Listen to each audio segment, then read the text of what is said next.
Hi friends, welcome to it's me Lakshmi. Actually ఈ రోజు అయితే వీడియో అప్లోడింగ్ స్కెడ్యూల్ లేదండి. మీరు అబ్జర్వ్ చేస్తుంటే ఫస్ట్ నుంచి కూడా నేను ఎవ్రీ ఆల్టర్నేట్ డే పోస్ట్ చేస్తూ ఉంటాను. ట్యూస్డే, థర్స్డే, ఇంకా సాటర్డే, ఇంకా అంతే అనమాట. వీక్లో ఈ 3 days మాత్రమే నేను పోస్ట్ చేస్తూ ఉంటాను. బట్ ఈ రోజు అంత పర్టికులర్గా ఎందుకు పోస్ట్ చేస్తున్నానంటే, ఒక పర్టికులర్ క్వశ్చన్ ఒకటే, బట్ ఎంతమంది మెసేజ్ చేస్తున్నారు అంటే పర్సనల్ గా వాట్సాప్ లో, ఇంకా కాల్స్ కూడా చేస్తున్నారు. నేను ఇంకా తీసుకోలేకపోతున్నాను అనమాట. డైలీ 10 to 15 మెసేజెస్ ఇవే వస్తున్నాయి. నియర్లీ ఒక 2 months నుంచి జరుగుతుంది. సర్లే అని చెప్పి నేను కొన్నిటికి రెస్పాండ్ అవుతున్నాను, కొన్నిటికి అవ్వట్లేదు, కొన్నిటికి బిజీగా ఉన్నామని చెప్తున్నాము. ఇన్ని చేసినా అవ్వట్లేదు. కాబట్టి ఈ రోజు ఒక వీడియో పెడదాము, అట్లీస్ట్ అర్థం చేసుకుంటారు అనుకుంటున్నాను. ఎందుకు ఆ క్వశ్చన్ ఏంటి అంటే, మీ ప్రోడక్ట్ ప్రైస్ ఎంత, మీరు ఎలా ఫిక్స్ చేసుకుంటున్నారు? లేదు, నాకు ఫొటోస్ పంపిస్తున్నారు, మీరు ఆల్రెడీ డిజైన్ చేసిన ఫొటోస్ నాకు పంపించి దీనికి మీరు ఎంత పెడతారు, మీరు ఎంత కొంటారు, నన్ను ఎంత కమ్ముకోమంటారు? లేదు, ఇది కూడా కాదు, ఇంకొంచెం అడ్వాన్స్డ్ అనమాట. నేను తయారు చేసి మీకు పంపిస్తాను, మీరు సేల్ చేసుకోండి, మీ ప్రాఫిట్ మీరు వేసుకోండి, నా పేరు చెప్పక్కర్లేదు, ఏమి చెప్పక్కర్లేదు, ఇలా కూడా అడుగుతున్నారు. సో ఈ క్వశ్చన్స్ కి ఈ రోజు ఆన్సర్ చేద్దాం అనుకుంటున్నాను. ప్లీజ్ మీరు నా ప్రోడక్ట్ ప్రైజెస్ అడగకండి, నా ప్రోడక్ట్ ప్రైజెస్ తో కంపేర్ చేసుకోకండి.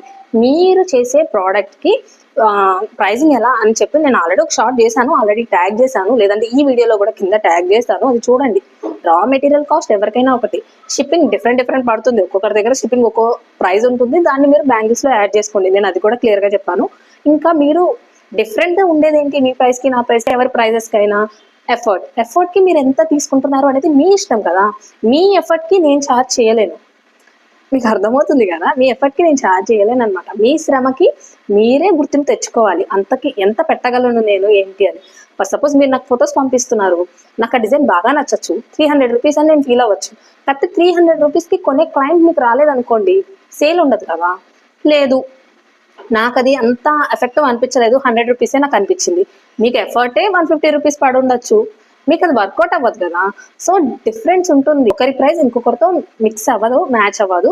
సో మీరు డిఫరెంట్ గా పెట్టుకోండి, మీ ఎఫర్ట్ కి మీరు ఎంత ఛార్జ్ చేస్తారు అనేది సపరేట్ గా పెట్టుకోండి, దాన్ని కంపేర్ చేయొద్దు. ఐ హోప్ ఈ వీడియో తర్వాత మీరు అర్థం చేసుకుంటారు అనుకుంటున్నాను. అండ్ ఆర్డర్స్ గురించి అండి, ఆర్డర్స్ గురించి నేను ఒక్కదాన్నే కాదు, చాలా మందికి ఏ మెసేజెస్ వస్తున్నాయి, నాకు ఇవ్వండి ఆర్డర్స్, మీరు చేయలేకపోతున్నారు కదా నాకు ఇవ్వండి అని.